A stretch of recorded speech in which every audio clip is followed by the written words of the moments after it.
Pemirsa Mozaik Islam, beberapa waktu yang lalu, Senin 18 Januari 2016, di media massa ramai kabar tentang meninggalnya Panji Hilmansyah 31 tahun yang merupakan putra sulung dari Menteri Kelautan dan Perikanan RI, Susi Pujiastuti.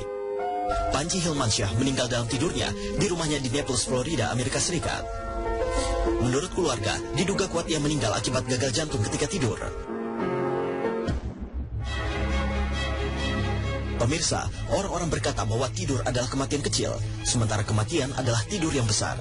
Menurut Islam, pada prinsipnya tidur hampir sama dengan kematian, di mana hanya satu ujung tali roh yang masih terikat di tubuh atau jasad. Roh diibaratkan seperti tali yang memiliki dua ujung dan terikat pada tubuh saat dalam kondisi sadar. Namun pada saat tidur, salah satu ujung tali roh terlepas dari tubuh sehingga memungkinkan untuk melayang-layang atau yang sering disebut mimpi. Karena ikatan roh dan tubuh terlepas sebagian, maka orang yang tidur dapat merasakan pengalaman seperti di dunia lain yang berbeda, yang tidak lain adalah mendekati pintu kematian. Namun harus diingat bahwa Allah Ta'ala Sang Maha Penciptalah yang memiliki kekuasaan atas hidup dan matinya jiwa seseorang.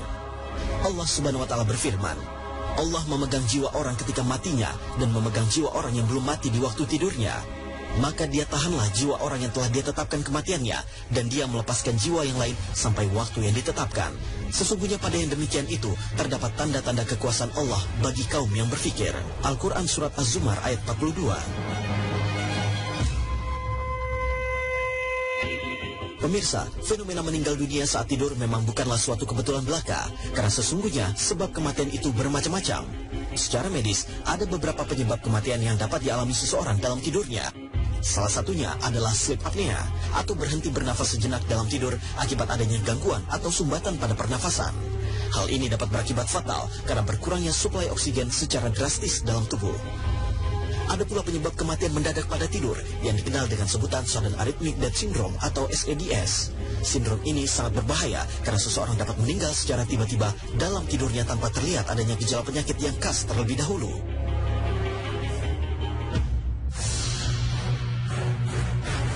Pemirsa Mozaik Islam, kematian memang bisa datang kapan saja, bahkan dalam tidur kita sekalipun. Oleh karenanya, Rasulullah SAW memberikan suri tauladan bagi umatnya adab ketika hendak tidur yang dapat membuat kesehatan seseorang tetap terjaga saat tidurnya, sekaligus terhindar dari gangguan setan sepanjang malam. Rasulullah SAW bersabda, apabila engkau hendak mendatangi pembaringan tidur, maka hendaklah berwudu terlebih dahulu, sebagaimana wudumu untuk melakukan sholat. Hadis riwayat Bukhari dan Muslim. Salah satu hikmah dari berwudu sebelum tidur adalah agar kita tidur dalam keadaan bersih dan suci, sehingga apabila malaikat maut datang menjemput dalam tidur kita, maka kita dapat kembali kepada Allah Ta'ala dalam sempurna. Selain itu, dari sisi medis, berwudu sebelum tidur dapat membuat seseorang tetap terjaga kebersihannya dan sangat bermanfaat bagi tubuh. Karena tahukah Anda, salah satu manfaat berwudu adalah dapat membersihkan rongga hidung atau istinsyak yang dapat mengurangi resiko gangguan saluran pernafasan. Lalu sebelum tidur, dianjurkan pula untuk mengkibaskan pembaringan. Dari sahabat Abi Hurairah radhiyallahu anhu, Rasulullah SAW bersabda, apabila salah seorang dari kalian hendak berbaring di tempat tidurnya, hendaklah ia kibas-kibas tempat tidurnya itu dengan sarungnya, karena dia tidak tahu apa yang terjadi pada tempat tidurnya setelah ia tinggalkan sebelumnya. Hadis riwayat Bukhari Muslim. Kemudian Rasulullah SAW mencontohkan untuk tidur dengan posisi miring ke kanan. Rasulullah bersabda, berbaringlah di atas rusuk sebelah kananmu. Hadis riwayat Bukhari. Mengapa Rasulullah SAW selalu miring ke kanan ketika tidur? Karena dengan posisi ini, jantung menjadi lebih tinggi daripada organ-organ lainnya. Dengan demikian, kerja jantung menjadi optimal dan aliran darah ke seluruh tubuh menjadi lancar selama tidur.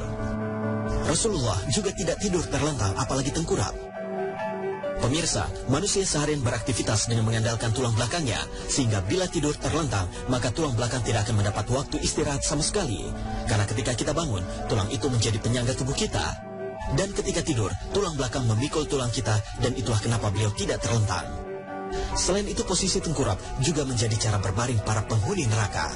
Sebagaimana Abu Dzar menuturkan, Nabi SAW pernah lewat di dekatku, di saat itu aku sedang tengkurap. Maka Nabi SAW membangunkanku dengan kakinya sambil bersabda, wahai Junaid, panggilan Abu Dzar, sesungguhnya berbaring seperti ini, tengkurap, adalah cara berbaringnya penghuni neraka. Hadis riwayat Ibnu Majah. Bahkan, apabila di saat tidur tiba-tiba merasa kaget atau gelis, atau mungkin merasa ketakutan, maka disunahkan berdoa dengan doa berikut ini. Aku berlindung dengan kalimatullah yang sempurna dari murkanya.